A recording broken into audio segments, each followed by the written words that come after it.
ngày mai và buổi của tuần sau để chúng ta hoàn thành nốt các nội dung. So now chapter 4, compensation.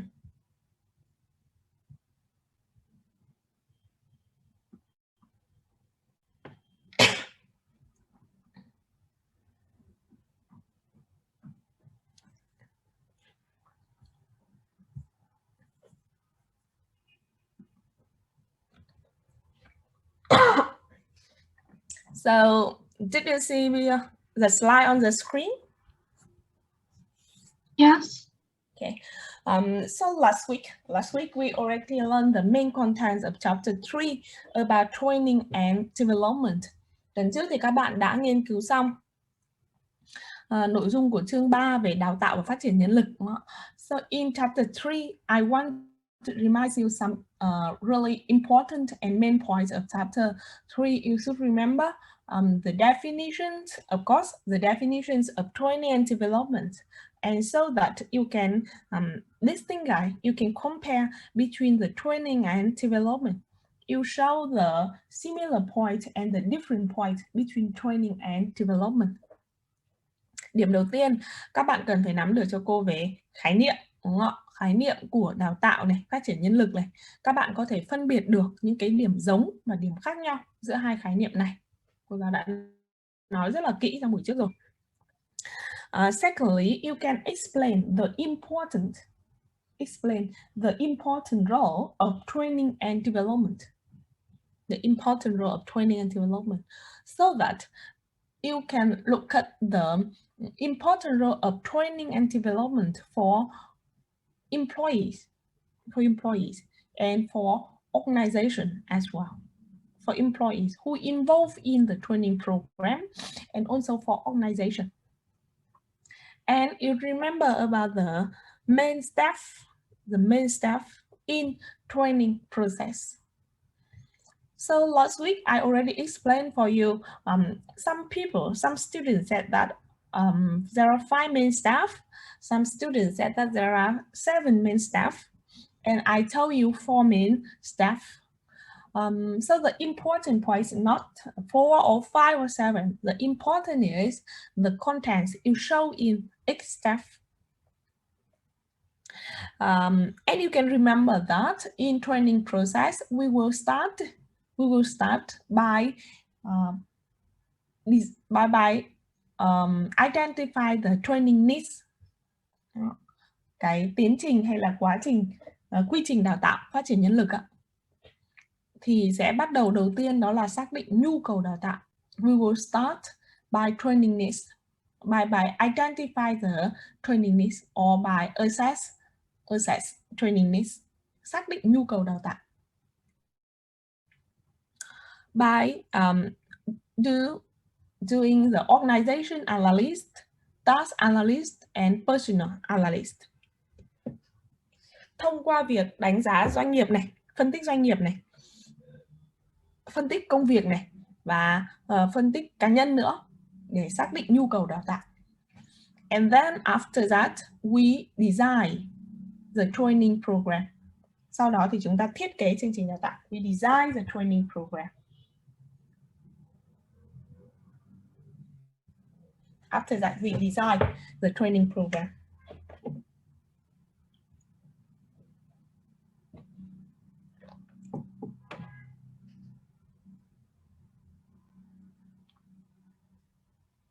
After that, we design the training program. And the training program, we design the training program. You remember, I already tell you the way we can design by answering some important questions. Why, who, when, where, what, how, and how much. After design the training program, we move to the next part is implement the training program. And finally, evaluate the training program. And also in chapter 3, reminds you that we discussed about some training methods and training contents. chúng ta cũng đã nói về các cái phương pháp đào tạo cũng như nội dung đào tạo. Các bạn thấy có nội dung đào tạo về không chỉ là đào tạo về chuyên môn kỹ thuật mà còn đào tạo cả về chính trị lý luận này, về văn hóa doanh nghiệp này. And now today we move to next chapter, chapter 4, compensation. Compensation.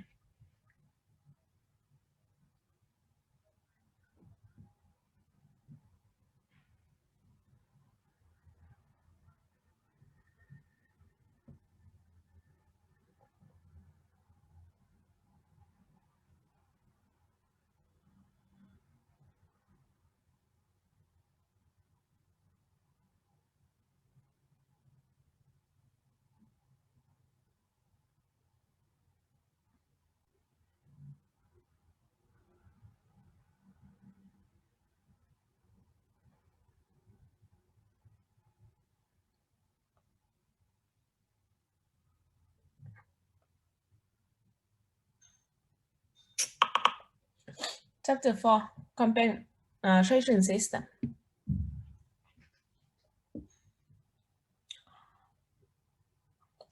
So firstly, we'll tell you some words we can use for this compensation. So before we learn about compensation, I want you tell me what that mean.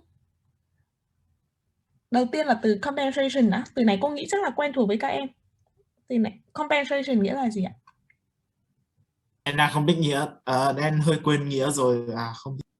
Là lương thưởng ạ. Là lương thưởng. Gì nữa không? Từ này cô nghĩ là nó cũng không phải là từ quá mới. Hình như là trong vài trường hợp nó còn có nghĩa là kiểu đền bù ấy cô. Vâng ạ. Trong một số trường hợp thì nó có nghĩa là đền bù, bồi thường đúng không? Có không giống tiền bảo hiểm lắm nhỉ? Nó bao gồm em ạ. Bao gồm cả tiền bảo hiểm. Insurance nó bao gồm ở trong đây. Thế à. Ok, về cơ bản thì các bạn cũng đã nói chính xác đến khía cạnh của compensation. Trong một số trường hợp, trong một số văn cảnh, ngữ cảnh thì nó có nghĩa là bồi thường, bồi hoàn, đúng không ạ? Bồi thường, bồi hoàn. Một số văn cảnh khác thì nó cũng có nghĩa là gì ạ? Các cái khoản lương thưởng, đãi ngộ mà tổ chức doanh nghiệp trả cho người lao động. Một số trường hợp là bồi thường, bồi hoàn, ví dụ như là các bạn thấy trong trường hợp ví dụ như là tổ chức doanh nghiệp mà xả thải đấy, đúng không? Gây ảnh hưởng đến môi trường và phải compensate cho người nông dân, đó, compensation. Tuy nhiên ở trong cái phạm vi học phần này mình học về quản trị nhân lực trong doanh nghiệp, human resource management in organization, thì cái từ compensation ở đây các bạn nó sẽ mang nghĩa là gì ạ? Là đãi ngộ nhân lực. Tiếng Việt thì chúng ta gọi là đãi ngộ nhân lực này, hoặc là trả công nhân lực, tức là những cái lương thưởng và các cái khoản đãi ngộ khác, trong đó có bảo hiểm mà tổ chức doanh nghiệp trả cho người lao động nhá. Thì đó là về nghĩa của cái từ compensation này sang tiếng Việt. Cô giáo giải thích thêm để các bạn rõ. About compensation, we can use in this chapter. In this chapter, we will learn how organization can build or can develop an effective pay systems. How organization can develop an effective pay system. We can use some words interchangeably because it have the same meaning. We can use pay, compensation, remuneration, and we also can use the rewards as well.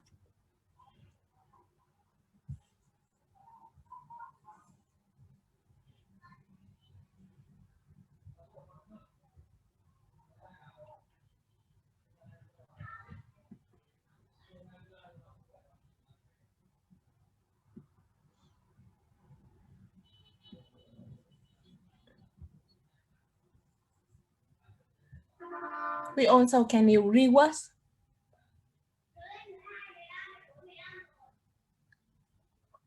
So we can use pay, compensation, remuneration, or rewards interchangeably. That is the same meaning.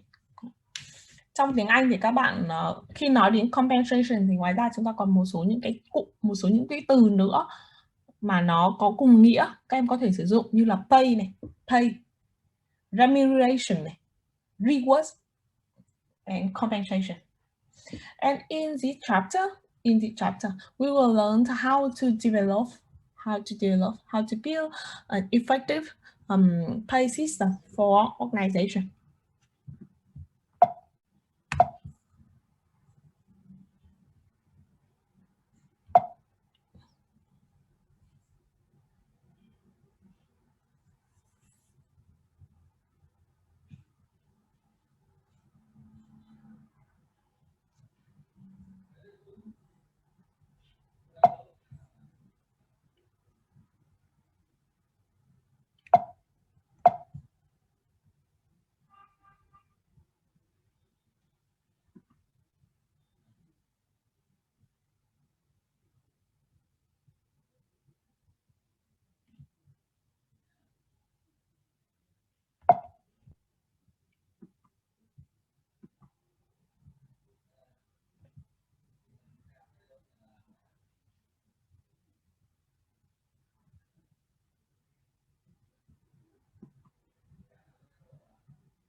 So firstly, we will discuss about the definition of compensation. Firstly, we will discuss about the definitions of compensation, and from that, you can explain the role of compensation system in organization. So firstly, one spend for you some minutes, you think and answers for me. In the opinion, what is compensation? What is compensation? And how about the importance of compensation? What is compensation? And how about the importance of compensation?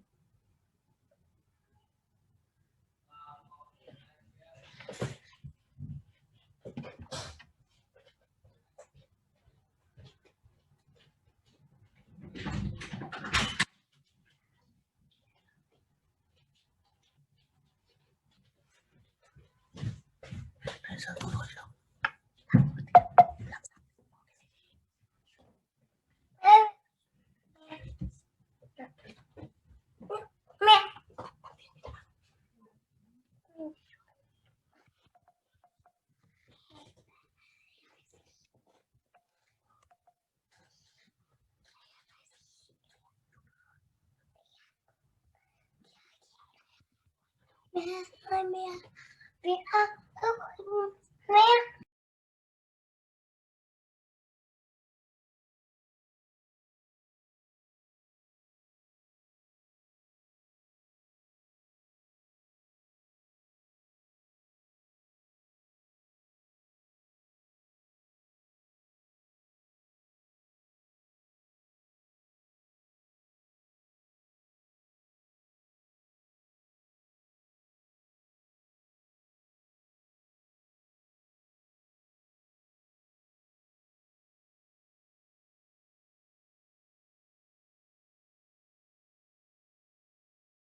about the definition of compensation. So firstly, when you guys tell me the opinion about the definition of compensation system. What is it? What is compensation system in organization? And how about the role of compensation system?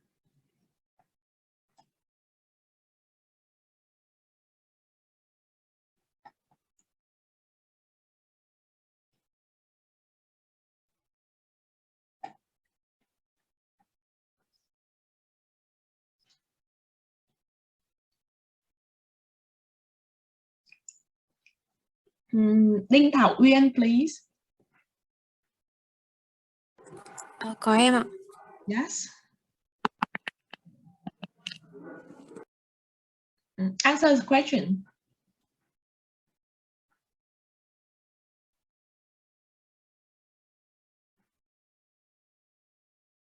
Đinh Thảo Uyên.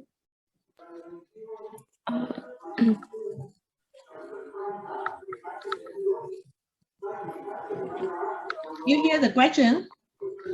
Yes. Yeah. So you now can share the point about my question.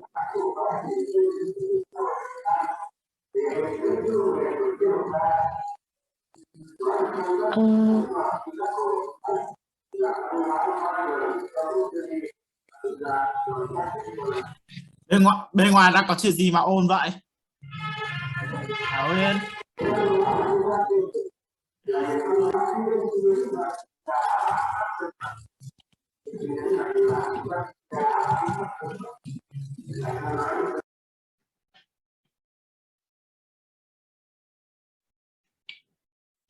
Okay, I call another student. Thu Phương, please. Lê Thị Thu Phương. Yeah, share your point about my question.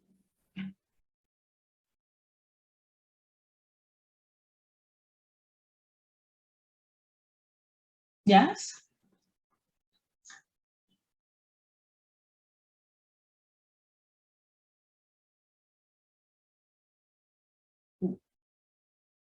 Yes.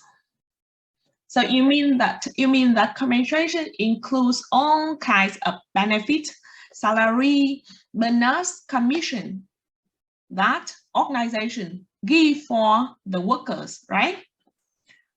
So I want to ask you one more, right?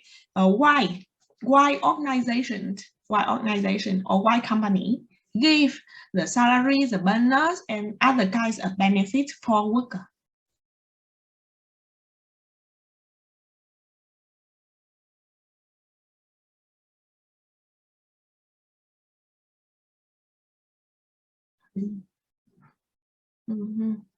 They want to give motivation, right? But I want to ask why the company give money, give salary, give bonus for the worker?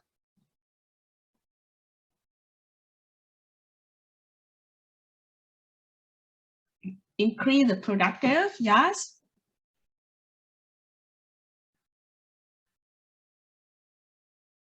Okay, thank you, Phương. So yes, Phương said that the compensation system can understand or can be seen as a system that organization gives the salary, the bonus, and other kinds of benefit for the worker, right? For the workers in order to motivate, to increase the productivity. Yes. But I still want to ask you, in the opinion, why organization give salary, bonus, and other kinds of benefits for the worker? Bạn Phương thì có nói là gì ạ? Đãi ngộ nhân lực là bao gồm chính là việc mà tổ chức doanh nghiệp, đúng không ạ? Chi trả các cái khoản như là lương, thưởng và các cái loại hỗ trợ, các cái loại đãi ngộ khác cho người lao động để mà người ta làm việc tốt hơn, để mà tăng năng suất lao động, vân vân. Vậy cô giáo muốn hỏi là tại sao ạ? Theo các bạn thì vì sao mà tổ chức doanh nghiệp lại chi trả tiền cho người lao động?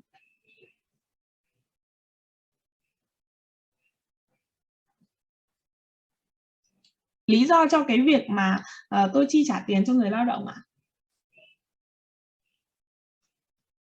Tại sao mà tôi trả tiền cho cái người làm việc trong doanh nghiệp tôi, chứ tôi cũng không có trả tiền cho người khác, đúng không ạ? Không trả tiền cho cái người lao động mà không làm việc ở công ty tôi. Để thúc đẩy quá trình làm việc ạ. Để thúc đẩy quá trình làm việc.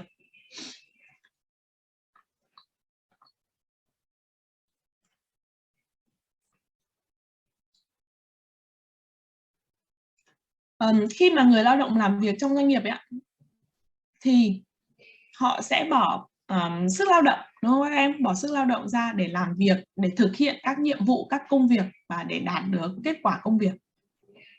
Và doanh nghiệp chi trả các khoản lương thưởng đãi ngộ đó cho người lao động chính là chi trả cho cái gì các em? Cái sức lao động mà người lao động đã bỏ ra, đúng không? So the compensation system, like the organization exchange for the effort of the workers, of the employee.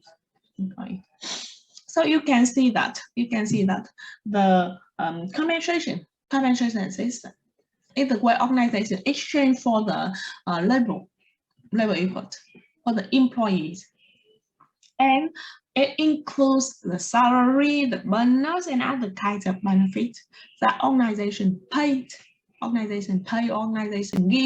for the employees, so that you can understand about the compensations. And the next questions I asked you about the role of compensation system. Before Phương and An says one point about one of the important role of compensation, like it helps to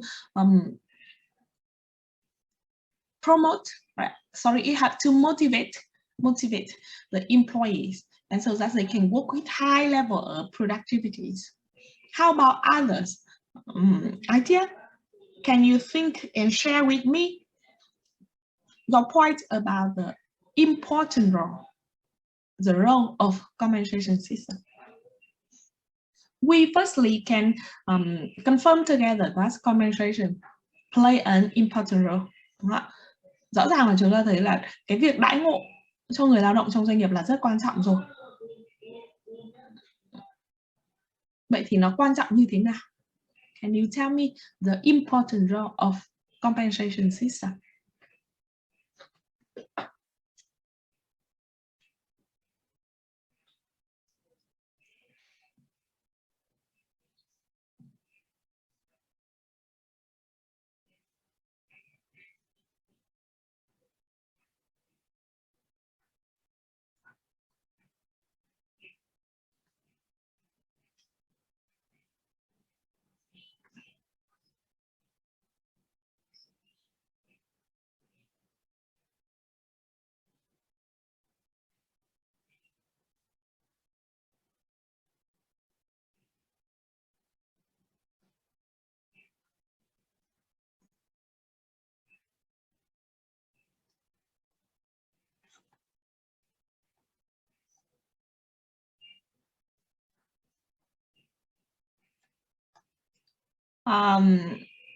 Nguyễn Hoàng Giang, please. Yes. As you said, the compensation system is very important. So, cô muốn em là đóng góp vào những cái gì bạn vừa nói vừa nãy hay là gì ạ? Ý kiến của em thôi, về cái vai trò của đãi ngộ nhân lực thôi. So I think it's very important because it helps the employees refresh their stress, and they can start a new working circles, like the company can provide the workers with some break or short holidays on weekends annually, so they can reset their mindset and have a better productivities Yes, that's all. Okay, so you mean that we have to encourage, right? Encourage the employees or encourage the workers in organization, khuyến khích cái đội ngũ người lao động ở trong doanh nghiệp, and also increase the productivity. Từ đó thì có thể là có cái hiệu quả làm việc tốt hơn, đúng không? High level of performance. Yes, how about the opinion, Khánh Nam, please?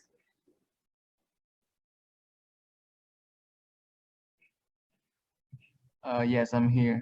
Yes. Tell me the opinion about the role of compensation system. Just give me a second, please. Yeah.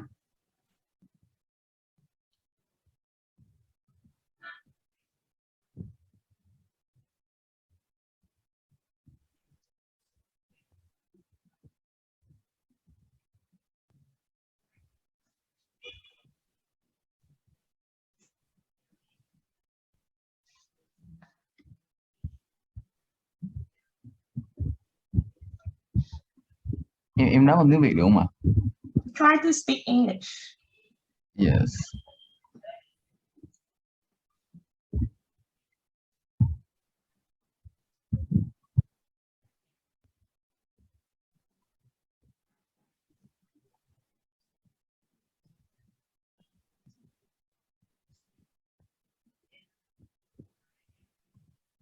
The compensations will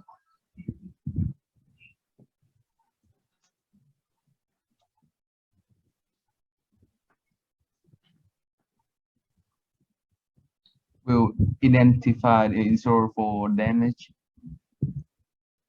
Là kiểu người ta sẽ bồi thường lại thiệt hại cho người được bảo hiểm ấy ạ.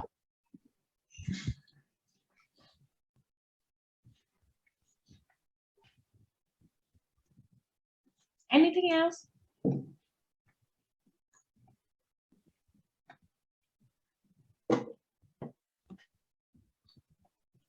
That's all. Sorry, that's all I can think for now. Thank you.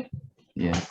Như cô có giải thích ngay từ ban đầu á, thì trong cái nội dung của chương này, khi chúng ta học về compensation và học về compensation trong doanh nghiệp á, thì mình sẽ không tiếp cận compensation với cái nghĩa là bồi thường ở đây.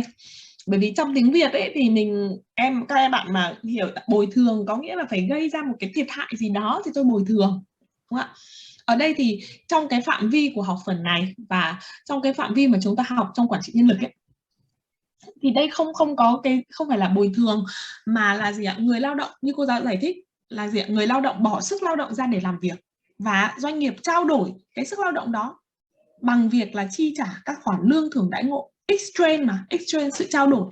Một bên thì bỏ sức lao động ra để làm việc và bên kia sẽ gì ạ? Chi trả cho cái sức lao động đó. Nên chúng ta sẽ không hiểu với cái nghĩa là bồi thường ở đây. Bởi vì cái từ bồi thường trong tiếng Việt của mình thì nó mang cái nghĩa negative hơn, đúng không ạ? Phải gây ra một cái thiệt hại gì đó tôi mới bồi thường. Ở đây thì không có thiệt hại gì cả, mà gì ạ? Người lao động bỏ sức lao động ra và tổ chức doanh nghiệp sẽ chi trả cho cái sức lao động đó.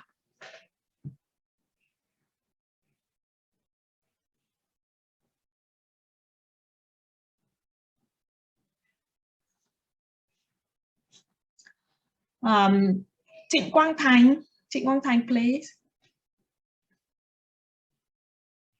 Yes. Your opinion about the role of compensation system? I think the role of the compensation system is it can help retain and get a motivation for increased performance of employee. Yes. It help like employee to stay with the company. Yes. Yeah, that's my opinion. Okay, thank you. So it's not only increase the productivities and the performance of the employees. Từ đầu đến giờ thì rất nhiều ý kiến của các bạn nói về việc là tăng cái hiệu quả làm việc, tăng năng suất làm việc, tăng cái kết quả công việc rồi, đúng không ạ? Và ở đây thêm một cái ý kiến nữa của bạn Thành, đấy là gì?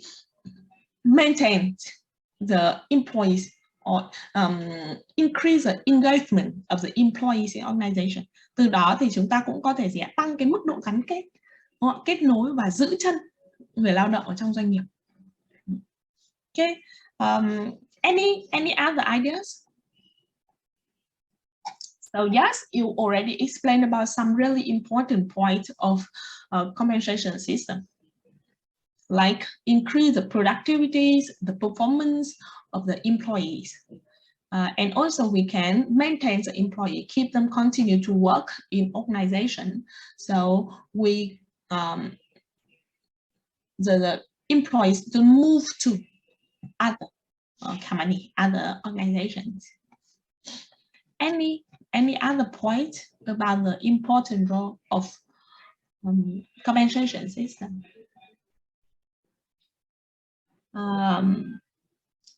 Tell me the point, Kim, please.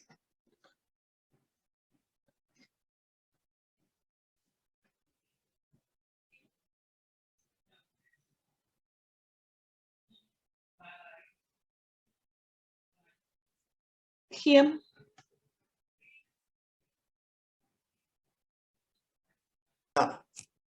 Yes, tell me the point.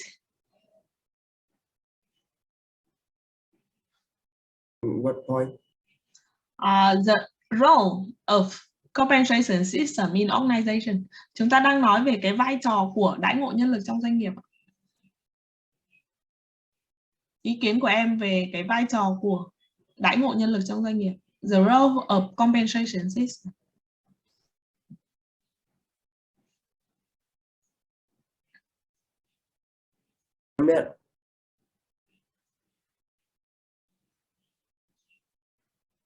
Em đang nghĩ ạ.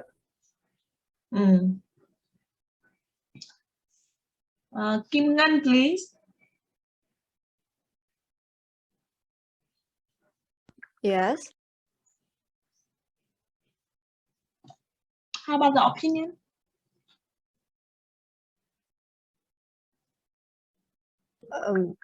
Just give me a few seconds. Yeah. I think the role of compensation system used to manage and reward employees so their employee can perform efficiently. Sometimes the compensation system that companies follow should be an attracting and motivate its employees to work, and maybe it's some used to competitive with another with another companies, and I think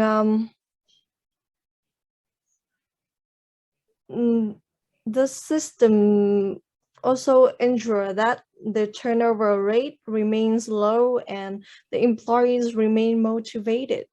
And yeah, that's all. That's my opinion.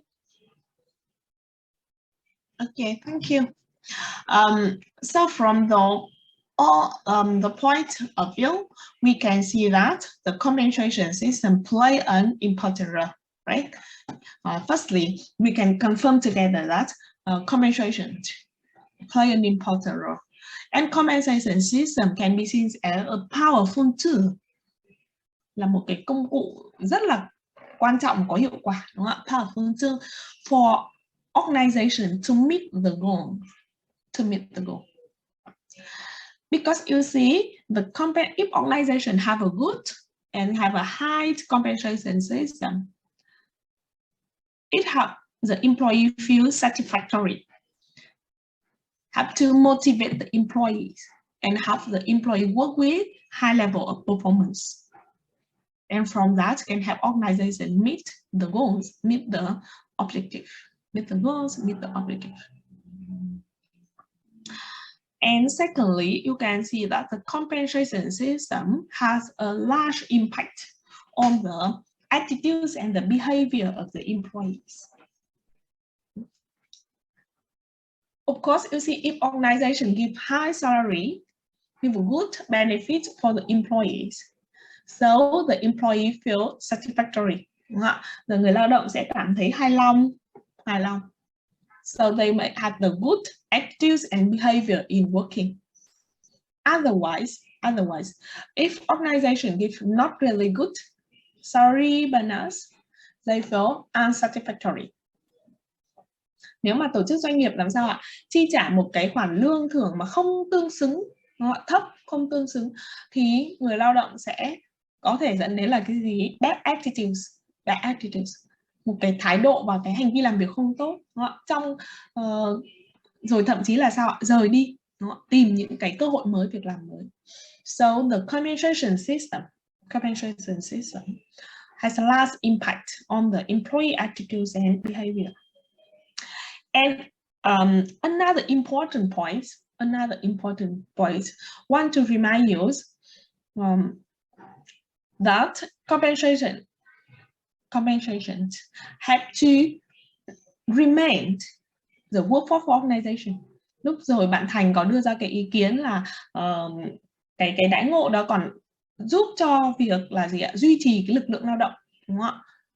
Tuy nhiên còn một cái điểm nữa là không chỉ là duy trì với cái lực lượng lao động hiện có của doanh nghiệp, mà nó còn giúp là sao ạ? Thu hút nhân lực nữa. It also have to attract the employees for organization. Trong chương tuyển dụng, chương 2 về tuyển dụng nhân lực, cô giáo có nói các bạn rồi, đúng không ạ? Các tổ chức doanh nghiệp mà có cái benefit, good benefit, so have to attract the employee, the candidate, attract the candidate. Một cái mức lương thưởng cao, môi trường làm việc tốt thì cũng rất là hấp dẫn đối với các ứng viên. Have to attract the candidate. So we can see that the compensation is a powerful tool for organization to meet the goals. And it has a large impact on the employees' attitudes and behavior. It also helps to attract the qualified candidate and also remain the labor workforce of organization. And when we explain about the important role of compensation system, you also can look at the role of compensation system for organization, for employees, and for society as well. Of compensation for organizations, for employees, and for society as well.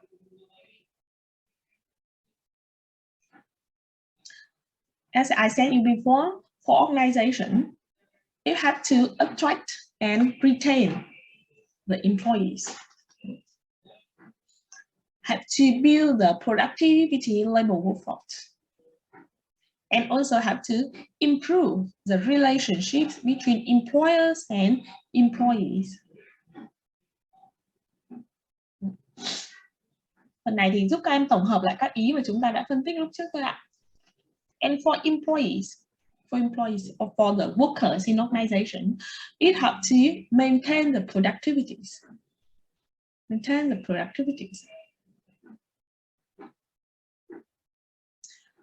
Encourage the employees' motivation.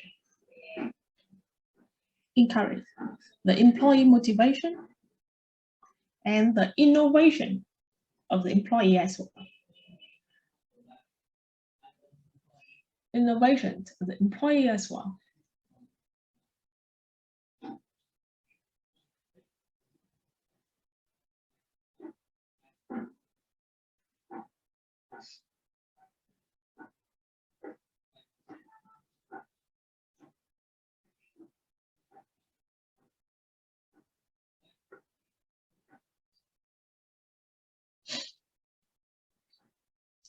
And for the society, it helps to increase the economic benefit. Rõ ràng rồi, tổ chức doanh nghiệp chi trả lương thưởng cho người lao động thì từ đó người ta dùng để chi trả cho các cái khoản sinh hoạt, thì sẽ giúp tăng chung cái kinh tế xã hội. So these are some important points suggest for you to explain the important role of compensation system. So that we have explained the definitions and also the importance of compensations. So is that clear for you about this point? Yep. Okay, good. That's good. So that you already understand about the compensation system and explain the role of compensation system for organization. Okay, we take short break. Chúng ta nghỉ giải lao ngắn một chút nha.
Chúng ta tiếp tục các em nha.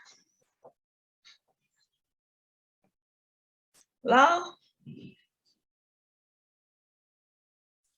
Dạ. Okay, so we continue. We have discussed about the role of compensation system. So next we will discuss about the methods or the components in the compensation system. Bây giờ các bạn sẽ tiếp tục để chúng ta xem xét các cái thành phần ở trong compensation system. Methods of compensation system. We can divide in two kinds: financial compensation and non-financial compensation. Đãi ngộ tài chính, financial compensation nhá, financial compensation này gọi là đãi ngộ tài chính ạ. And non-financial compensation, đãi ngộ phi tài chính. Non-financial compensation, đãi ngộ phi tài chính.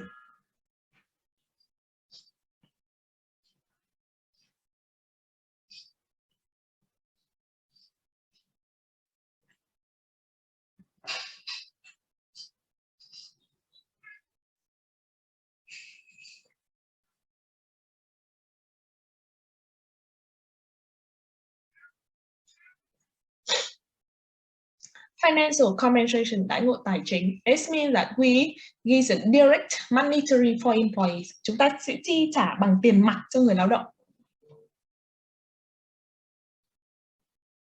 Chi trả tiền mặt cho người lao động. Như là tiền lương, các khoản lương này, thưởng. Chúng ta dùng tiền mặt để chi cho người lao động.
So financial compensation is we is direct monetary for the employees.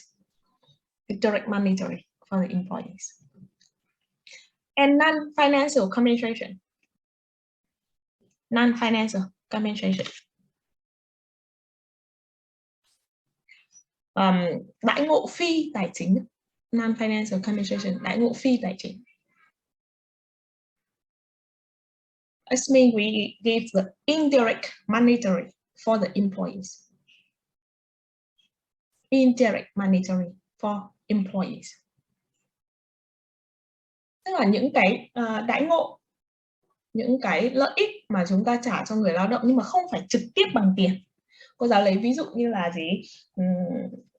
Lúc trước có bạn đã nhắc đến việc là đi nghỉ mát ạ, đúng không ạ? Cho đi nghỉ mát, kỳ nghỉ dưỡng, thì doanh nghiệp phải chi trả tiền ra để đặt khách sạn, đặt ăn, xe cộ đi lại vân vân.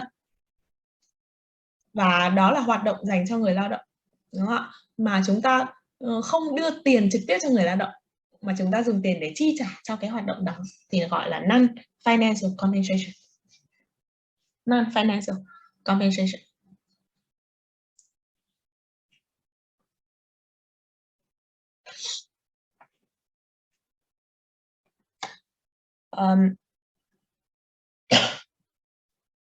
Let's help you. Look at the components in the compensation system.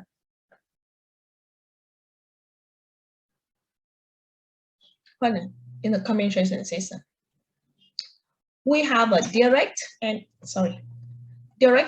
indirect pays, right? Or indirect compensations and indirect compensation. For the direct pays, we have a base pay, lương cơ bản đấy ạ, salary, base pay, bonus, commission, profit sharing, stock ownership. Of course, stock ownership is only in the stock company.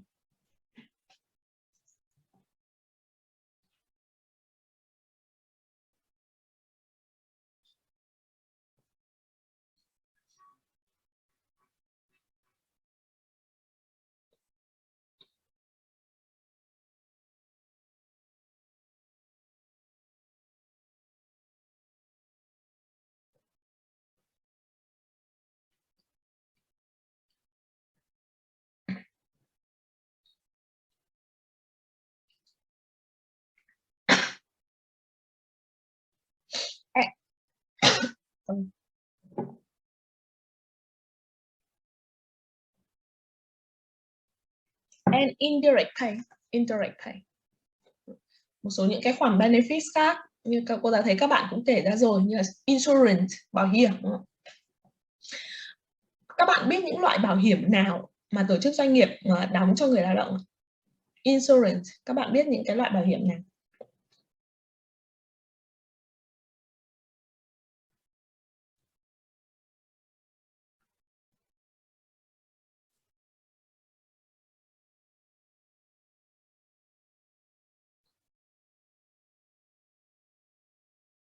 Insurance, các em biết những loại bảo hiểm nào ạ?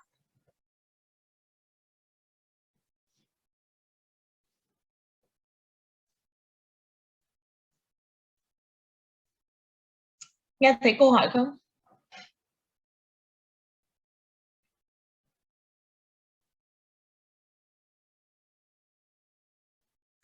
Yes. Yeah. Any kinds of insurance you know? Bảo hiểm nghề nghiệp, bảo hiểm nhân thọ. Bảo hiểm nhân thọ, ok.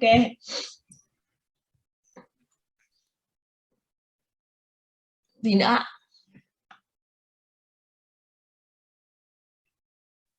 Bảo hiểm lao động ạ? Bảo hiểm lao động à? Cụ thể hơn, bảo hiểm lao động là có những loại bảo hiểm nào?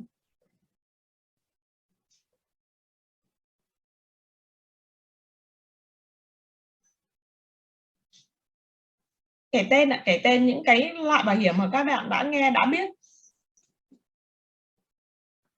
Bảo hiểm tai nạn lao động. Bảo hiểm y tế hả? Bảo hiểm y tế, yes. Bảo hiểm y tế, health insurance, đúng không ạ? Health insurance. Đối với cái bảo hiểm y tế thì các bạn thấy là nó tức là sẽ có cái bảo hiểm y tế nhà nước đấy ạ. Và hiện nay thì một số tổ chức doanh nghiệp người ta cũng có thể, đặc biệt là những cái doanh nghiệp lớn, doanh nghiệp có khả năng tài chính thì người ta còn mua cả bảo hiểm nhân thọ cho người lao động nữa, đúng không? Health insurance. Còn bảo hiểm gì nữa không?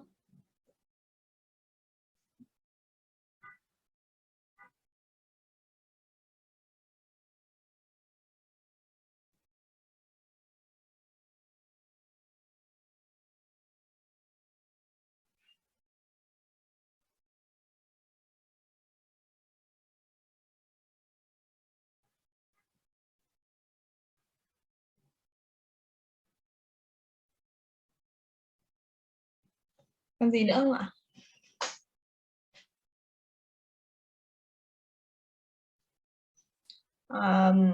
nghe tới social insurance, bảo hiểm xã hội. Biết bảo hiểm thất nghiệp không? Nghe thấy bảo hiểm thất nghiệp không ạ? Unemployment insurance. Một số loại bảo hiểm các bạn thấy như health insurance, social insurance, unemployment insurance, or holiday, right? Holiday, child care, flexible working environment.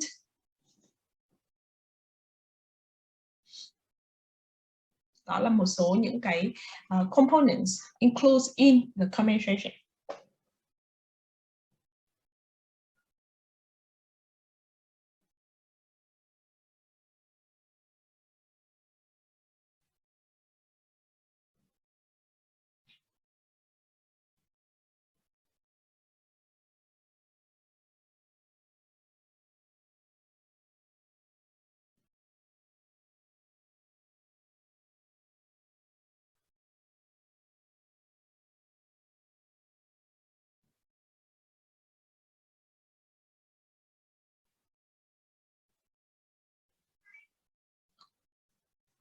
So you see that about the compensation system organization, we have direct pay, direct compensations, and indirect compensations. The direct compensation is mean organization pay direct monetary for the employees, like salary, bonus, commission, profit sharing, gain sharing. Right? Indirect pay or non-financial compensation is mean we have indirect monetary for employees, such as social insurance, unemployment insurance, health insurance, holiday, right? Holiday, child care, for example. That's organization give for the employees in order to motivate the employees. Okay, so now we have one small exercise for you. Small exercise. As you design a compensation package for the hotel management positions. Đưa các bạn thông tin ở cái brand hotel này và các cái thông tin liên quan cho vị trí hotel management. Question is design a compensation package for the hotel management positions and explain.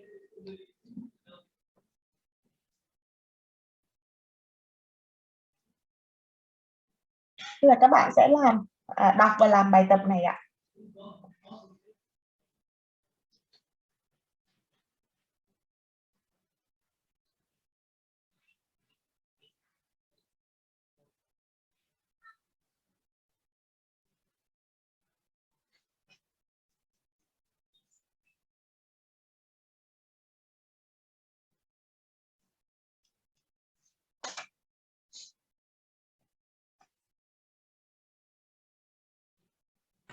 Em thưa cô ạ. Ơi. Cô bây giờ nhà em có việc phải đi ấy đi về quê ấy à? Thì em có thể out sớm hơn một chút được không ạ? Dạ vâng, em là Đào Duy Thành ạ. Số 36. Nhớ làm bài tập nhá. Dạ vâng ạ.